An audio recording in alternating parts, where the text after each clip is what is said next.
Thank you, Roberto. What a delight to be part of this conference, Building Bridges of Hope. I hope will become a model for cities across our world. May this be a beginning. God blesses all beginnings. An ancient Jewish midrash describes how God took Adam around the Garden of Eden and said to him, "Look at my creation. How beautiful and perfect is everything that I have created. I've created it for you. Be careful not to ruin and destroy my world. If you ruin it, there is nobody to restore it after you." Those words ring mightily today, for the very future of life as we know it is at stake. I fervently believe that climate change and our human despoliation of our sacred and fragile earth has become the most profound religious issue of our times. Like Adam, we have been warned and cannot plead ignorance. Like Adam, will we fail to hear God's words? The mythic story of creation warns us that we are guardians of all creation, human and all species. Ancient Jewish traditions call for justice, equity. The Deuteronomic commandment, Ba'al Tashchit, meaning, "Thou shalt not destroy," the reference to the trees and fruits of future generations, and hence human survival. Ancient Jewish tradition calls for the corners of the field, the produce of the harvest, to be left for the orphan, the widow, and the most vulnerable of society. Yet in our world, it will be the most vulnerable with the least resources who reap the consequences of our environmental failures. I am referring to the peoples of Micronesia and Bangladesh and the hundreds of millions of others of the world's most impoverished people living close to the seas, who are in the front lines of climate change and have become the first of our world's environmental refugees. While I was at the United Nations in Copenhagen, I met with the leaders from the Micronesian nation of Kiribati, who are already planning the emigration of their entire population. They've run out of fresh water and soon will be threatened with food scarcity. For all of us, impoverished and comfortable alike, our futures will be tied to a scarcity of fresh water and food as our glaciers melt and water sources, including the Jordan River and our Holy Lands, which has been diminished. Who is responsible for responding to the threats of the environment? We may believe that our political leaders and bodies, which came together at the United Nations in Kyoto and Copenhagen, which will meet again soon in Cancun, and our individual nations' leaders and lawmakers will have the political will to solve these issues.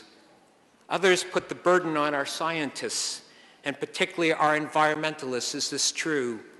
But climate change and the despoliation of our earth and its limited resources, the most urgent moral and spiritual issue for all of us. And we're going to have to be active instruments for driving the necessary changes. In this regard, people of faith traditions have a great deal to say. Our future and the future of our families are at stake.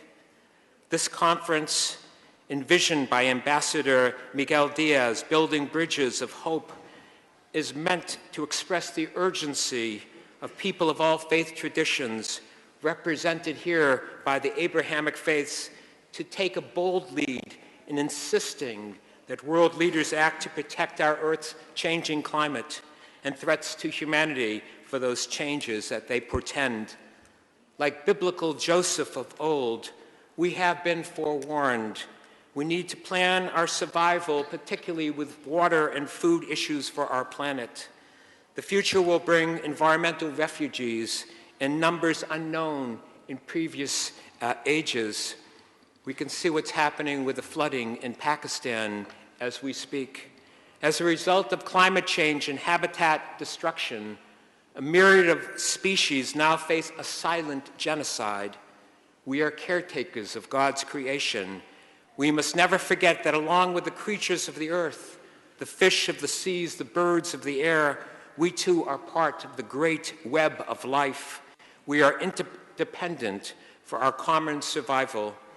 It is incumbent upon every religious leader and religious institution and people of faith to serve as beacons to our community, illustrating by our actions an example of our spiritual commitment to our earth and its threatened limited resources. In a world where matters of faith so often and so tragically divide us, there is no issue that aligns us more deeply than our shared dependence upon and sacred responsibility to this tiny planet enfolded within its fragile atmosphere, spinning in the vastness of time and space. I experienced this conviction most profoundly when in 1997 I served as the Jewish NGO representative at the United Nations climate talks in Kyoto, and this past year at the UN in Copenhagen. I met with Catholic, Protestant, Muslim, Hindu, Buddhist leaders from around the world. We spoke at Kyoto's largest Buddhist temple and in forums throughout Copenhagen.